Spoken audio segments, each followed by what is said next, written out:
SwayamPrabha. Digital India. Educated India.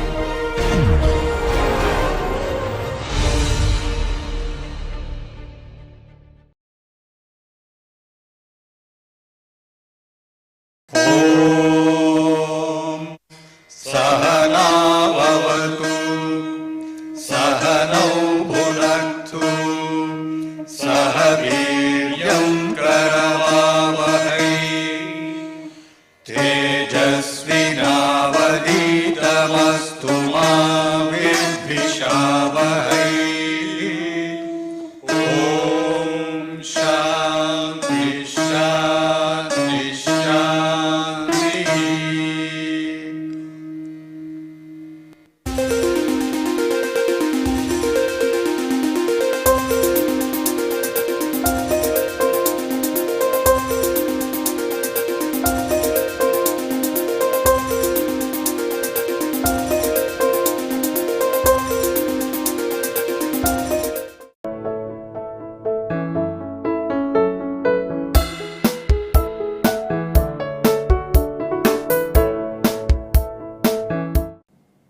So, this will be lecture number 14 on our ongoing series on mechanical measurements.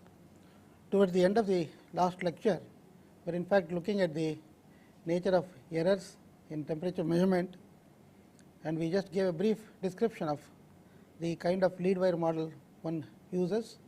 And what I am going to do now is to just recapitulate a few of the ideas from that lecture and then carry on with two examples.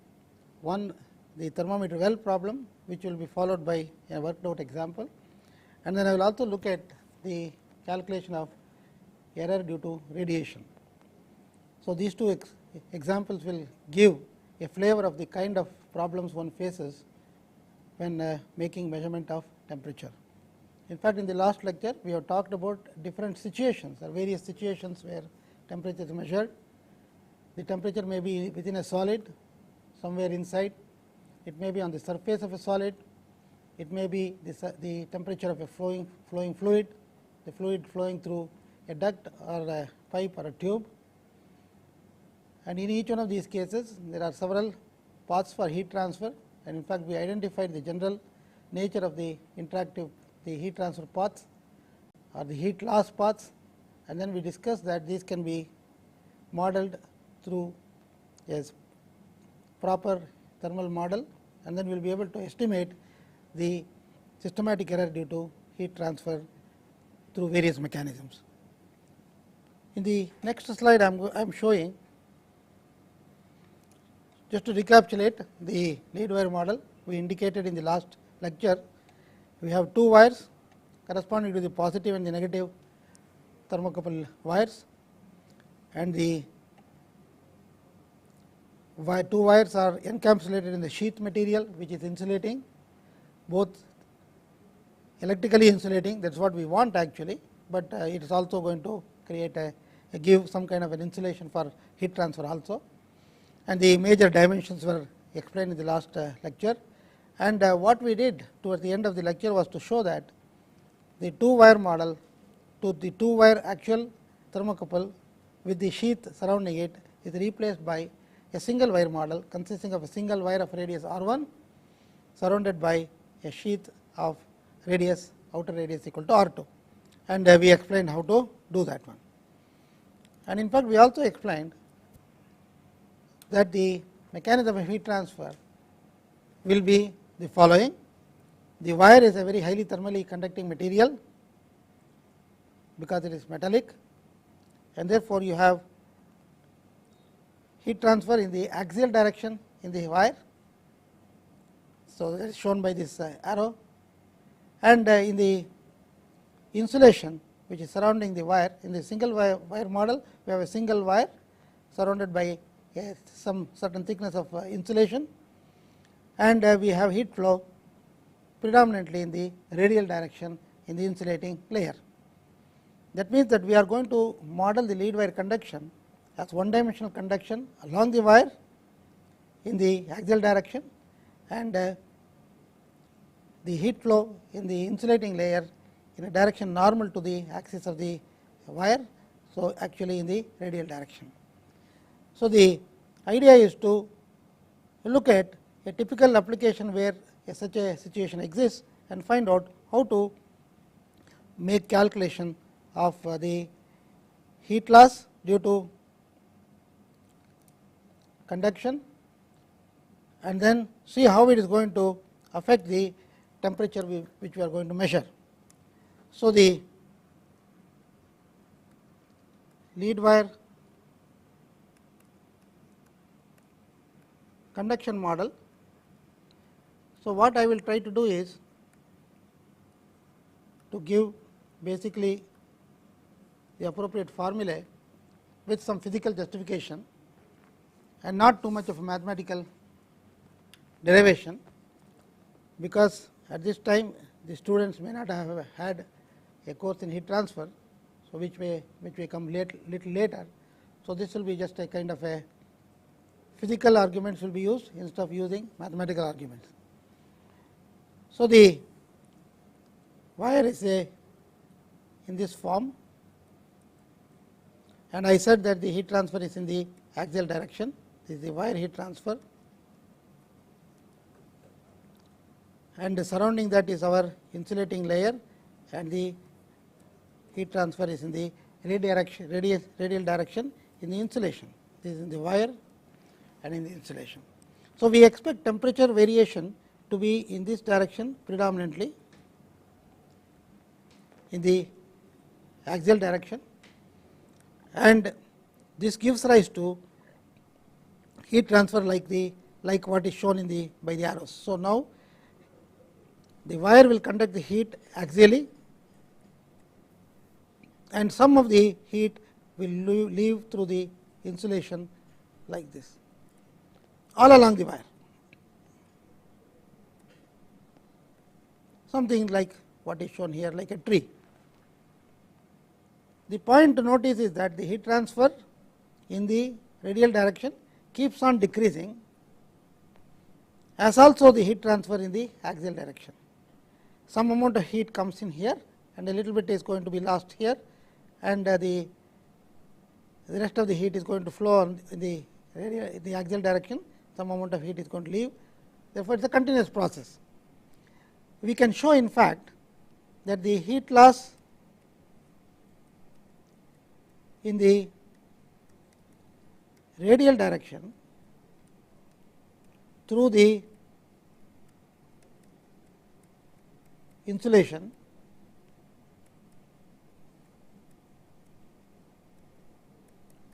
So, we are going to model this as follows: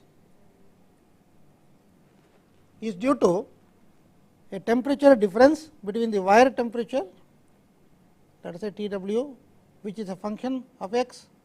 If I measure x from some datum here, and then I am measuring x in this direction along the length of the wire,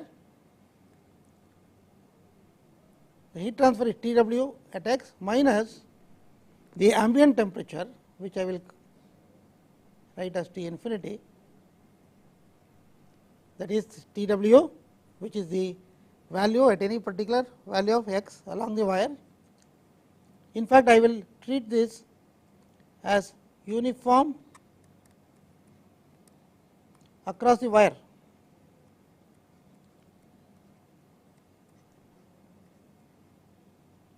That means that the temperature, any cross section of the wire, if you take, the temperature is uniform across that cross section given by T w, which of course is a function of x.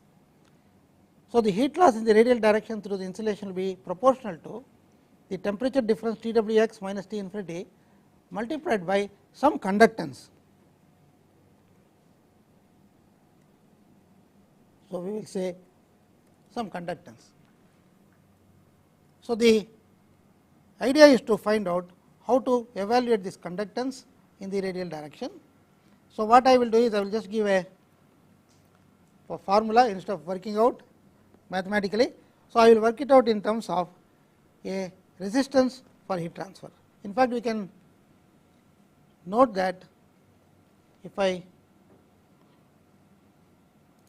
go here, the conductance can also be looked upon as the inverse of a resistance, because Ohm's law says that potential difference divided by resistance will give you the current.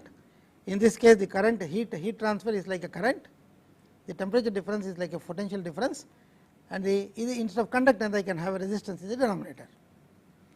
So, it is as well if I obtain a resistance to heat transfer, and in fact we can show that the resistance to heat transfer consists of two components. I will say it is R, the resistance to heat transfer is one due to convection resistance at the surface of the insulation,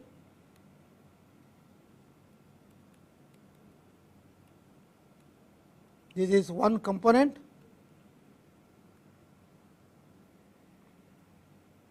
plus conductive resistance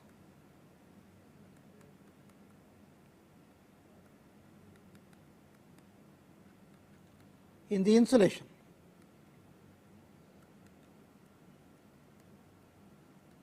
In most books on heat transfer, expressions are worked out for this, and we will just take the expression without proof, and this will be given by 1 over the area for heat transfer, which will be 2 pi R2 multiplied by H, the heat transfer coefficient at the surface, plus conductive resistance is given by 1 over 2 pi K I, which is the resistance of the conductivity of the thermal conductivity of the insulating material,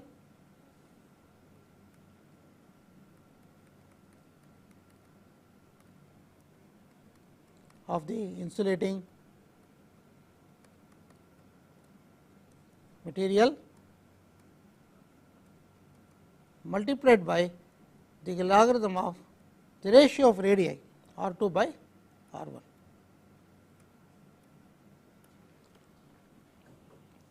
So, the heat transfer in the radial direction is represented by a resistance to heat transfer given by the sum of two parts, the convective, it is also sometimes called the film resistance, which is given by the first expression which is shown here, plus the resistance due to the finiteness of the thermal conductivity of the insulating material, which is given by the second expression here. And if you remember, when we discussed the single wire model for the thermocouple, we had actually obtained relationship for R1 and R2 in terms of the dimensions of the conductor, the two conductors and the insulating layer and so on. So, this is already available to us, and therefore, I can use this expression, these sum of these two resistances for resistance to heat transfer in the radial direction. Now, let me just make a simple sketch indicating what we are going to expect. Suppose we have a wire which is in the form of a long cylinder, because we remember that the wire is usually long, because the thermocouple leads are taken far away and connected to an voltmeter to measure the temperature. Therefore, this is relatively long compared to the radius of the cylinder. Okay. The radius of the cylinder could be a few, at the most a fraction of a millimeter, and the length of this could be even a few meters or at least a meter. Therefore, it is a very long cylinder for our purpose. So, now let us look at only the conductor. I will remove the resistance, I will remove the outer insulating layer, and I am just looking at the wire, what is going to happen to that. At this place, it is connected to the measuring junction is there. So, I will just say that is the temperature of the measuring junction, T subscript T. Okay. And here there is the ambient at a temperature equal to T infinity. And if you look at if I take a small portion of material of the wire, some amount of heat will come from the left side by conduction, some amount will leave in the axial direction, and some amount will leave from the side to the ambient. So, this is actually loss from the surface.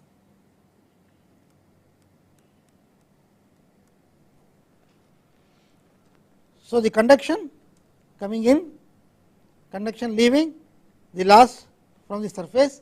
So, the energy balance will give us the appropriate equation to be solved, and I am not going to even derive the equation or even solve the equation. I am just going to give you directly the expression which we have for the heat transfer from the surface. So, the heat transfer is proportional to, so the heat transferred, heat loss by conduction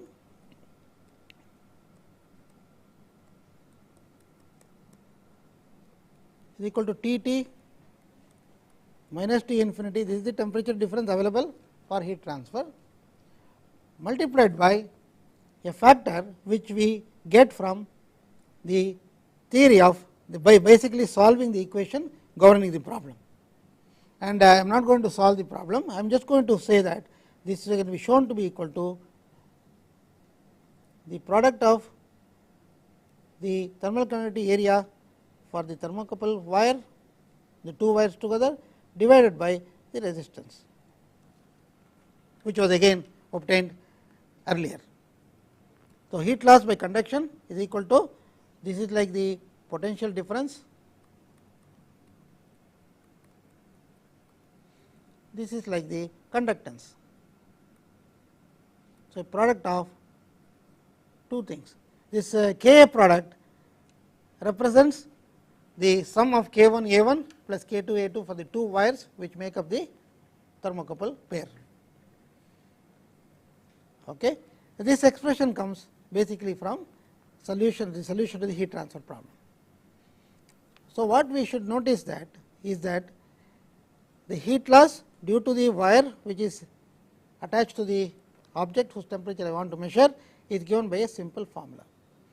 If this heat transfer comes from somewhere, okay, that amount of heat transfer from whatever is attached to whatever the thermocouple bead is attached to, the amount of heat it acquires must be exactly equal to the heat lost by conduction. That will give some kind of a relationship between the various temperatures which are involved. Let me take just a simple example which was earlier shown in the previous lecture.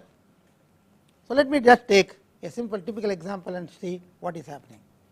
So, we have a heat collecting pad. I indicated the copper disc in this case, a thin copper disc to which the thermocouple junction is attached. So, the thermocouple conduction due to thermocouple which is attached to the back is modeled according to the equation I just now indicated on the board, which is proportional to the temperature of the junction minus the temperature of the ambient here multiplied by that factor. Now, suppose I look at the other side, that is on the other side of the copper disc in this particular case, the copper disc has got some area of the surface equal to S, which is exposed to the fluid which is maybe flowing on this side.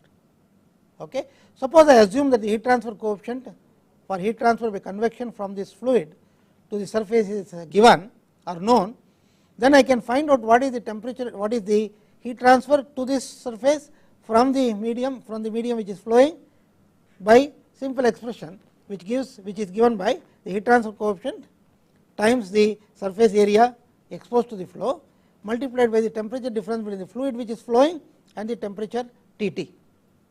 Okay. So, I will then equate this to the heat loss through the thermocouple junction, through the thermocouple wire, and I will get an expression between the temperature of the fluid T f, the temperature of the junction which is now indicated by the measurement, and the ambient temperature T infinity. Therefore, if two of them are known, the third one can be determined. So, let us just look at this situation by going back to the board. So, I will make a simple sketch so that we have the heat collecting pad. let us assume that the surface area is S and there is a fluid which is flowing here at a temperature equal to T f, and the heat transfer coefficient is, let us say, H f, so that it is demarcated from the other one. And now I have the thermocouple attached to the back. This is thermocouple, and this is modeled with T infinity, and of course, a resistance R. We have already done that earlier. Therefore, I can now write a heat balance under steady state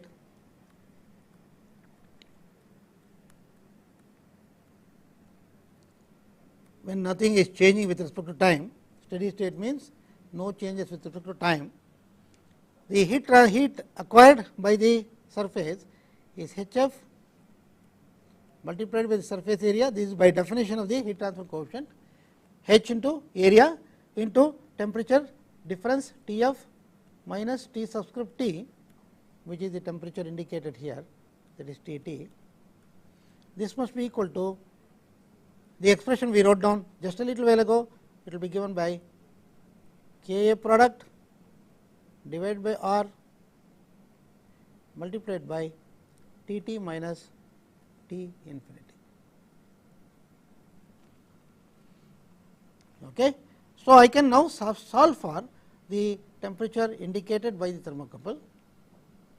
There are two factors. So, you can see that I can transpose. So, T T multiplied by H f s plus square root of K A by R is equal to H f s into T f plus square root of K A by R into T infinity. Or I can take this to the denominator, and I can therefore write T T equal to finally H f into S into T f plus square root of K A by R into T infinity whole divided by H f into S plus square root of K A by R.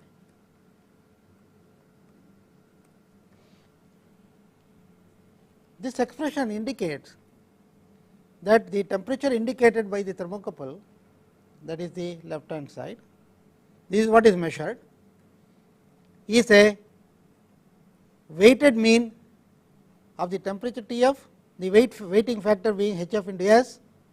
So, this is the weighted mean of T f multiplied by the weight factor H f s plus the weighted mean of T f with this factor T infinity with the factor square root of K A by R. That means, I am not going to get either T f or T infinity, depending on, of course, the particular case. I will get a temperature which is the mean of these two, with the weights being given by H f s on the one side and square root of K A by R for the other side. So, you can immediately see that if this term H f s is very large compared to this term, if this is very large compared to this term, T T will be close to T f. So, that is what we would like to guarantee or find out or make sure that the temperature measured by the thermocouple attached to the surface is going to actually indicate more closely the temperature of the fluid rather than the temperature of the ambient, which is at the back. That means, that if I reduce this term, this factor, if I am able to reduce by the proper choice of the insulating material and so on, and also making sure that there is not too much of convection on the at the back side, and if I make sure that this product of H f into S, if H is not very large, if I make S large enough, then this product becomes large enough. Therefore, the idea is to increase the product of the heat transfer coefficient on the fluid side and the area of contact between the fluid and the solid. If I increase it, then I will be able to approach, in other words, T T will approach T f. And in fact, we can say that the temperature difference between T T and T f is actually the error in this particular arrangement. So, we want to minimize the error, you have to increase this factor as compared to this factor. That is what the analysis shows. I am not going to work out any problem, just to get a physical idea we have tried to look at this problem. Now, we will go back to the slide which we were looking at and take an example which is very common in practice. In fact, I have already referred to this earlier, that we use a thermometry well or a thermo well in applications where we are measuring the temperature of fluid which is flowing inside a tube, and we would not like to have a contact between the measure sensor which we are going to use, maybe a thermocouple or maybe some other thermometer. We do not want to have a direct contact for some reason or the other. Then we have no option but to use what is called a thermometer well, and the design of the thermometer well is an important aspect when you want to minimize the error between the temperature indicated by thermocouple and the temperature of the fluid whose temperature you want to measure. A typical example is a steam carrying pipe, which is very common in process applications. The steam may be at a very high pressure, maybe hundreds of bars. So, we cannot have a direct insertion of the thermocouple, because that will lead to leakages and other problems. Therefore, a thermometer well is built into the system and the thermocouple is attached to the bottom. In fact, we have already seen this kind of an arrangement and we indicated the main physical and thermal parameters which are going to play a role in this. So, I have taken a simple example. Through this example, I am going to just look at how we are going to get the thermometer error in this particular case, and also we will be able to decide what are the parameters which are important or which have to be chosen properly, so that the temperature error is minimized. So, we have air at a temperature of 373 Kelvin flowing in a tube of diameter 10 centimeters, and its average velocity is measured and it is equal to 10 meter per second, and the tube walls are at a slightly lower temperature, in this case 353 Kelvin, and a thermometer well whose outer diameter is 4 millimeter and whose wall thickness is 1 millimeter and made of aluminum. Just an example, aluminum may not be the most suitable material, we just want to indicate how the calculation can be done, is immersed to a depth of 5 centimeters, that is half the diameter of the pipe, and it is inserted perpendicular to the axis, and we would like to find out what is the temperature indicated by a thermocouple that is attached to the bottom of the thermometer well. Ideally speaking, we would like to have the temperature indicated equal to the temperature of the fluid, which is 373 Kelvin. Anything different from that is certainly an error. And let us look at what is going to happen in this case. We have the 373 Kelvin is the temperature of the fluid, and the wall is at 353 Kelvin, and the thermometer well is connected between the fluid and the wall, and therefore, there is heat transfer from the fluid to the wall through the well, and therefore, this is basically a conduction error problem.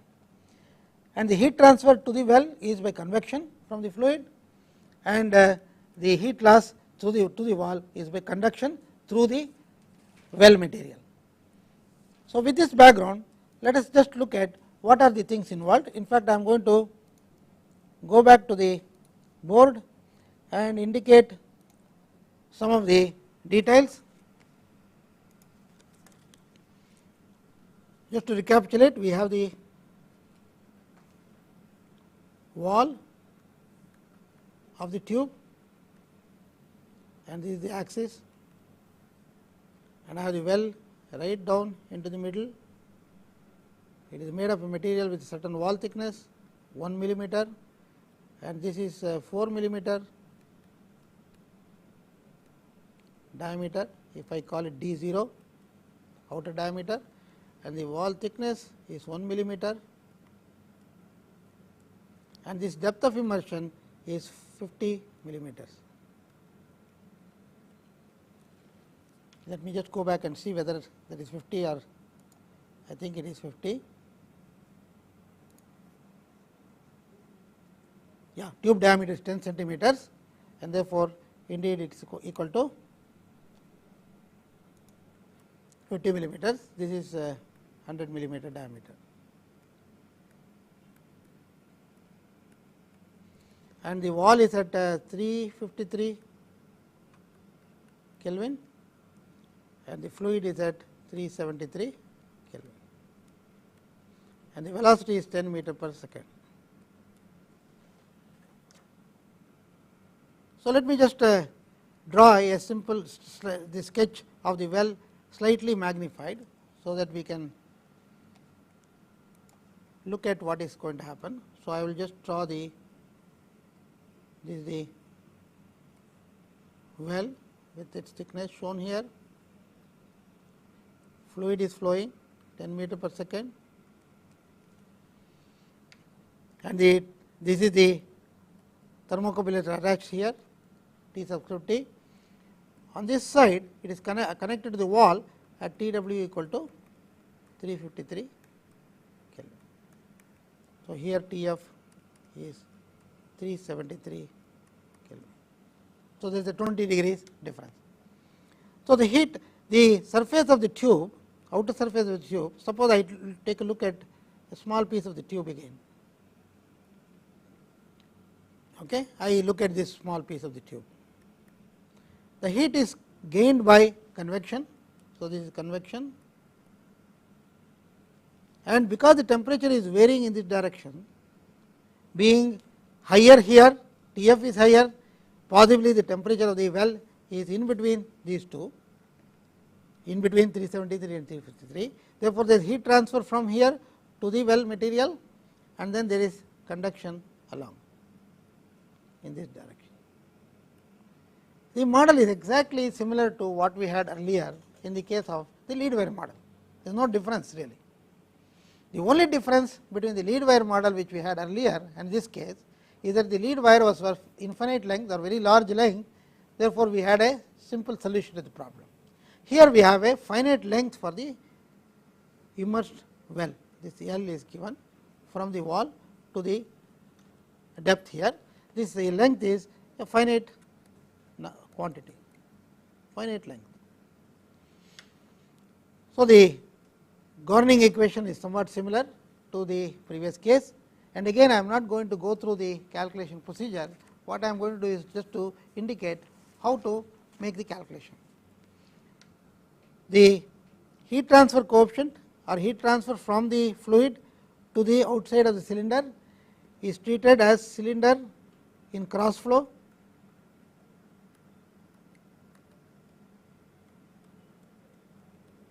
and the heat transfer coefficient depends on some specific parameters. The heat transfer depends on the Reynolds number based on the diameter of the tube, outer diameter of the tube, outer diameter of the well, and then it depends on the fluid properties. In this case, of course, we have air flowing across the tube. Therefore, the properties of the air are going to come into the picture. Of course, Reynolds number itself contains the property of the fluid going into that calculation. This relationship between the convective heat transfer coefficient and these properties or these number parameters comes from a knowledge of fluid mechanics. And the student will certainly learn these things a little later stage in the course on heat transfer. But right now what we will do is we will simply assume that this amount of knowledge is available in the form of a simple recipe. Okay. So, recipe will be usually represented as a correlation. Just for calculation purposes, it is not necessary to know exactly how the things come out, but it is enough to understand the correlation and get a working knowledge, so that we can just make some calculation. That is the idea with which we are doing this, we are presenting this material now. So, with this, let us look at the details of the problem. So, we have to calculate the heat transfer coefficient on the outside, which is calculated based on the properties of the fluid and the velocity of the fluid which is given, the temperature and so on. So, what are the properties we require? We require to calculate the Reynolds number. It is defined as the velocity u multiplied by the diameter of the tube. When I say the tube, it is the well I am talking about, outside diameter of the tube which makes up the well, and the viscosity of the fluid which is moving. This is the kinematic viscosity nu, and from the tables of air properties we take these values at a temperature. In this case, the temperature of the fluid is 373, the wall temperature is 353. So, we will for the sake of taking the values of the properties at the intermediate temperature, in between at the average temperature between these two, that is good enough for this purpose. So, the value of viscosity is 23.02 in 10 to the power of -6 in meter square per second.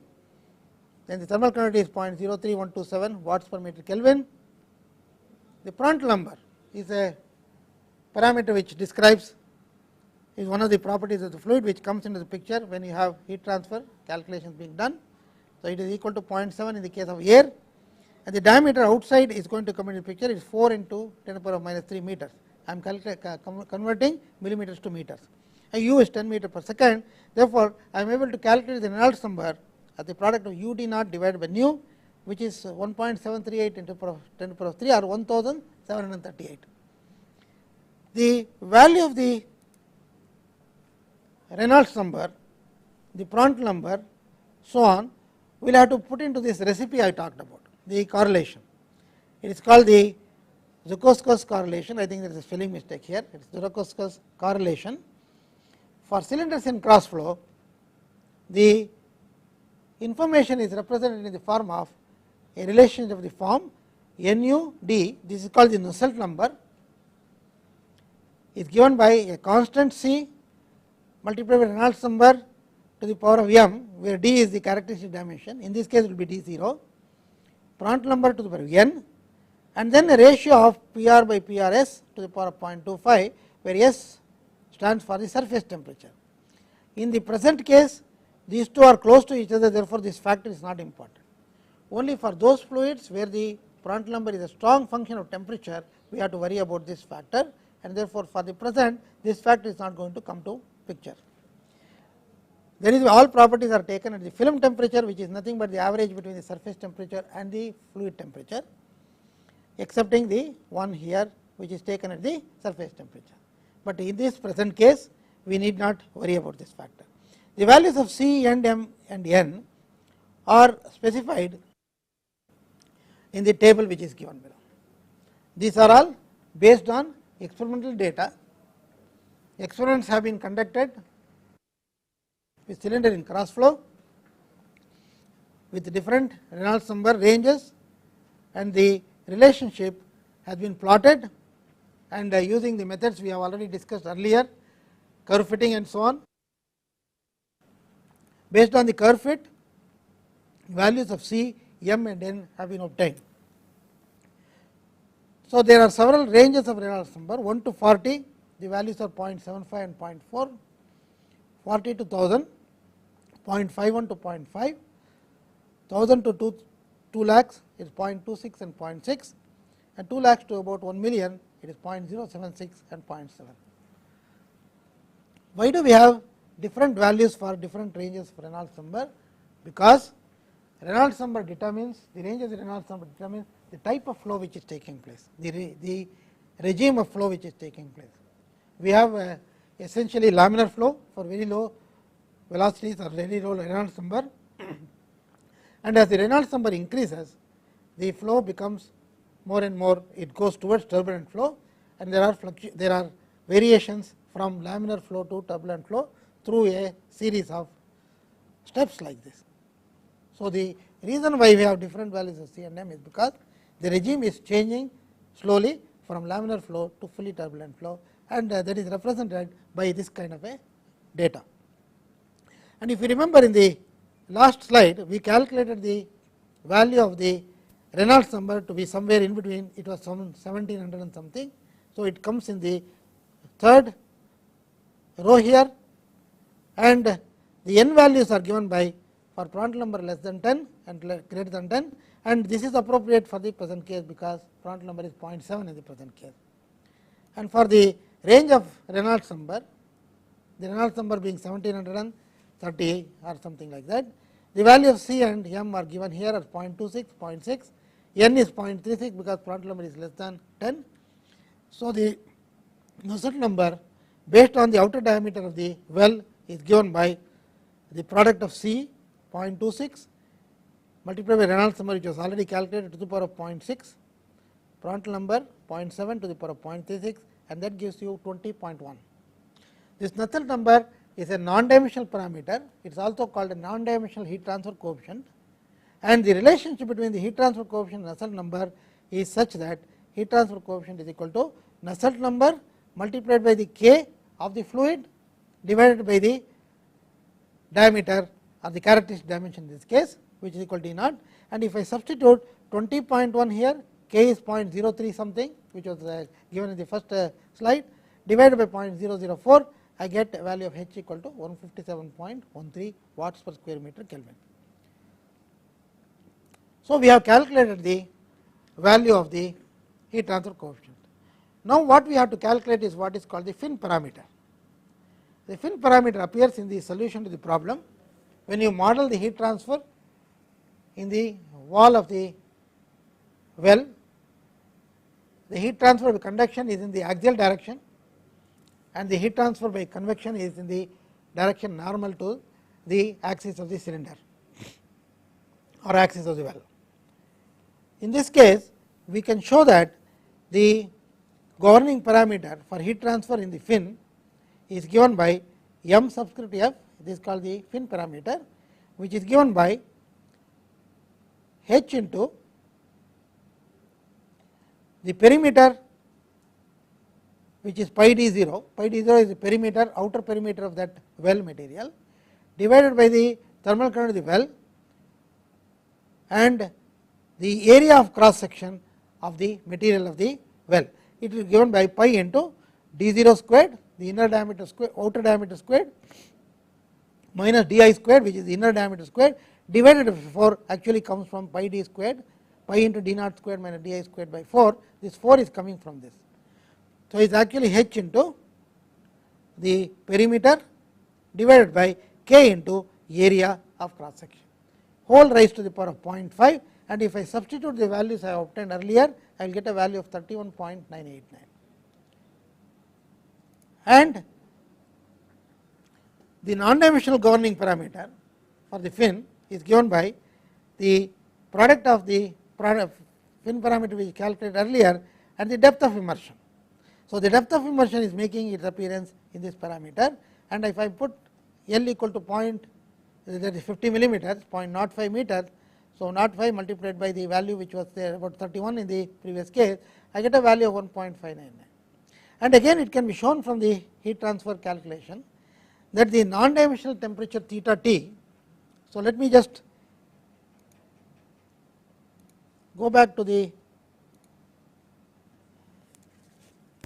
board and discuss the temperature.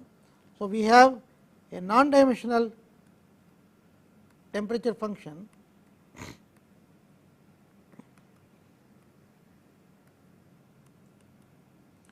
defined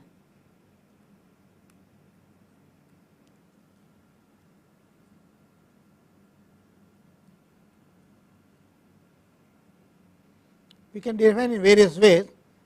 One of them is equal to T minus Tf minus Tw minus Tf.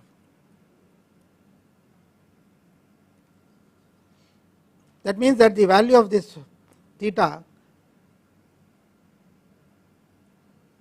is equal to 1 at the place where the well is attached to the tube, and it is equal to 0 as far as the fluid is concerned. This varies between 1 and 0. So, what I want is this theta is a function of the position along the fin. So, there is a function of x measured, in this case the L is like this, I am measuring x. Either I can measure it from here or from there, it does not matter. So, it is measured like that. So, with this background, we can prove that the value of theta subscript t,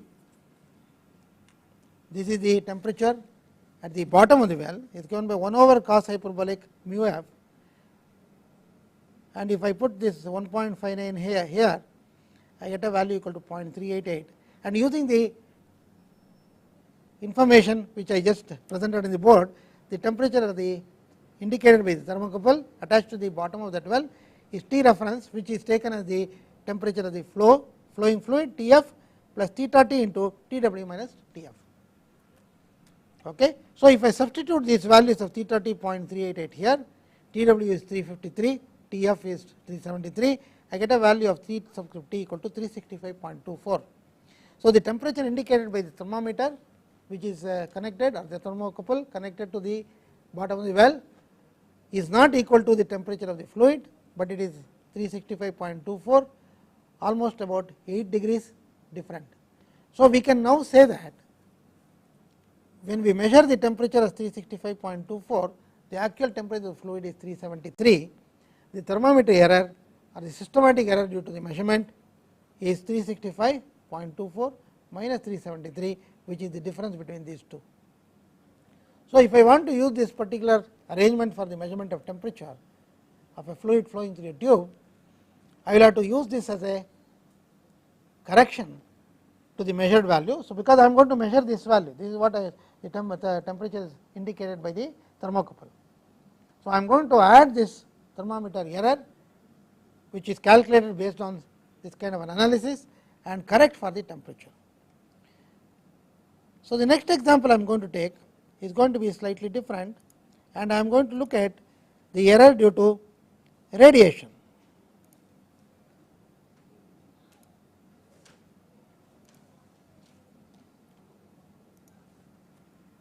So, the problem occurs like this.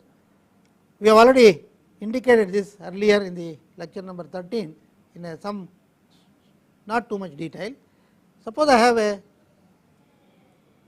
tube carrying a fluid and have the, let us say this is the probe, this is the wall which is at a temperature less than the fluid temperature. Radiation loss will be there from the probe to the wall, and there will be convection from the fluid to the surface of the probe. Again you will see that if I ignore, there will be conduction here in general. This is ignored, ignore this, because usually the wires connecting the probe are very small in diameter, and therefore, the conduction may not be very significant or important. Then all I have to do is the analysis is going to be balancing the convective heat transfer from the fluid to the surface of the probe by the loss due to radiation from the surface, and the loss due to radiation from the surface depends on the emissivity of the surface, which I will indicate as epsilon. Actually, if you write the expression for the radiative loss, it will be given by epsilon sigma, sigma is the Stefan Boltzmann constant, multiplied by the surface area, which we will say S is the surface area of the probe, multiplied by T to the power of 4 of the sensor minus T W to the power of 4. This must be equal to the heat transfer coefficient by convection multiplied by the area of surface, which is again equal to S, multiplied by T f minus T s, and this S will cancel off, and you see that the temperature of the surface sensor now is going to be governed by this expression. So, the sensor temperature is given by this expression. Now, in actual practice, what is going to happen? I know the reading of the instrument, therefore, T s is known.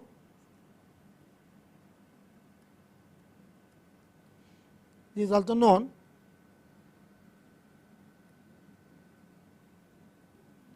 This is also measured by possibly embedding a sensor in the wall of the tube.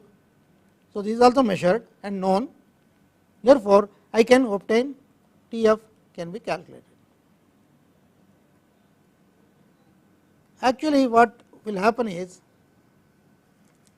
I will show it in the next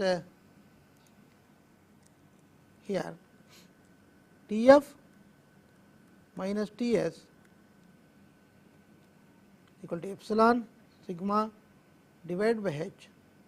I am just rewriting the previous expression, T s to the power of 4 minus T w to the power of 4, and this is your thermometer error, thermometric error due to radiation. So, it is a straightforward problem. So, the magnitude of this term, the larger the value of epsilon sigma by h, the larger is the thermometric error. So, how can I decrease the error? That is the question I would like to ask. The way to decrease the error is reduce epsilon. So, I will say reduce epsilon. Epsilon is the surface property. It is well known that if you have a highly polished metal surface,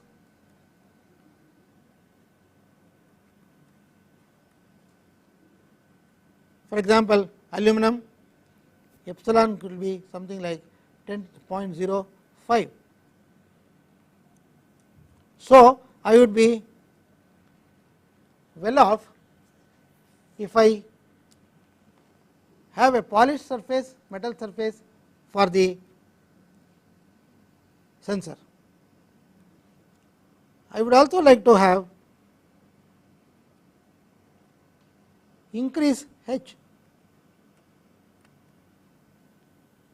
and h we know already, that depends on the Reynolds number, and how do we increase Reynolds number? Increase u.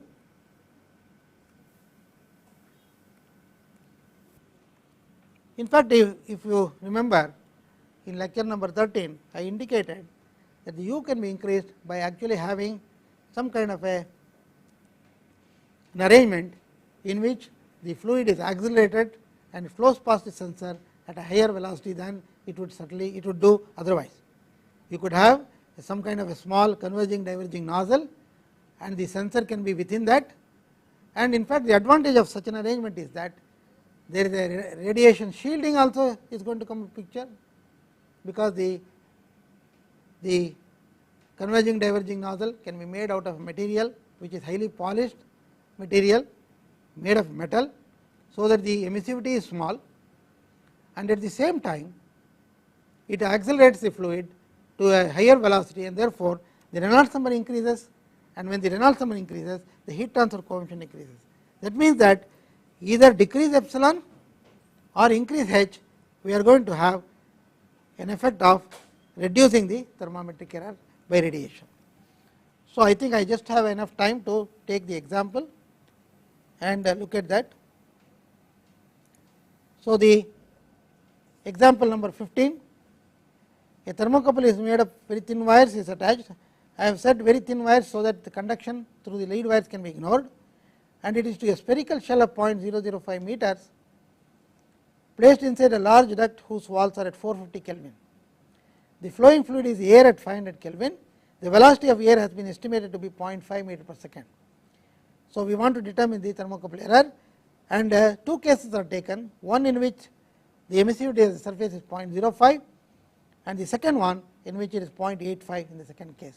So, we will quickly go through this example Again the air properties are taken at the mean value as we did in the previous case, and the values are taken at 475 Kelvin, 450 and 500. These are the two limits. Nu is 34.09 in 10 power minus 6 square meter per second, K is 0.0489 watts per meter Kelvin, all in SI units. U is 0.5 meter per second, that is given, and the diameter is 0.005 meter, and it is a spherical bead like structure, a spherical sphere, sphere over which the flow is taking place. And we can use a simple relationship between Nusselt number and Reynolds number, just like what we did earlier. This relation is recommended by McAdams. It is valid from 17 less than Reynolds number to 70,000, and it is taken from the book by Holman, which is a very popular book. Nusselt number equal to 0.37, Reynolds number 0.6, or if you put the value of Reynolds number calculated earlier, you will get a value of 4.87. And from Nusselt number, we again calculate the heat transfer coefficient Nu K by D. This is the general definition, H equal to 47.61 watts per square meter Kelvin, and we will go to the two cases. The data for case A, the thermocouple indicates the equilibrium temperature, wherein the heat transfer from air to sphere is equal to the heat loss from the sphere to the air ground. It is just what we explained on the board. Epsilon is 0.05, sigma is 5.67 10 to the power minus 8, which is the Stefan Boltzmann constant. Let the thermocouple temperature, we do not know, we have not been given the temperature indicated by sensor. In this case, the sensor temperature is to determine. I will say T subscript Tc equal to 470 as a starting point. Then the fluid temperature is 500 and the background temperature 450. These are already given, all in temperatures in Kelvin. And when we are calculating radiation, anything to do with radiation, you have to use the temperatures in the Kelvin degrees. And I have to solve the equation H into T of fluid minus T of Tc minus sigma epsilon into T T to the power 4 minus T background to the power 4. This solution can be done by Newton-Raphson method, and I get a value of 498.757, which is rounded off to 498.8, and the thermometer error is only 0.2. When epsilon equal to 0.05, the error due to radiation is negligible. However, in the case B, when all I do is to change epsilon to 0.85, all other things are the same, and then I solve again the same equation, I get a value of 485.34, and the error is almost equal to 15 degrees, 14.7 Kelvin. So the radiation error is very significant. So when do you get a value of 0.85? For example, in practice, if you start with a very highly polished material, and if it is in service for a long time, and the surface gets oxidized because of the flowing fluid and the impurities in that and so on, the emissivity will degrade with time. Of course, it may not degrade up to 0.85, but certainly there will be degradation, and therefore, if you want to keep the radiation error under check, periodically the surface must be cleaned and polished again and again and put back to service. So the observation from this particular example is that surface emissivity as a sensor plays a very important role in this particular case. So in the last two lectures, lecture number 13 and lecture number 14, we have looked at the systematic errors in measurement of temperature under various situations. In the lecture number 15, we are going to look at the measurement of temperatures which are varying with respect to time. The transient temperature measurement is what we are going to look at in the next lecture. Thank you.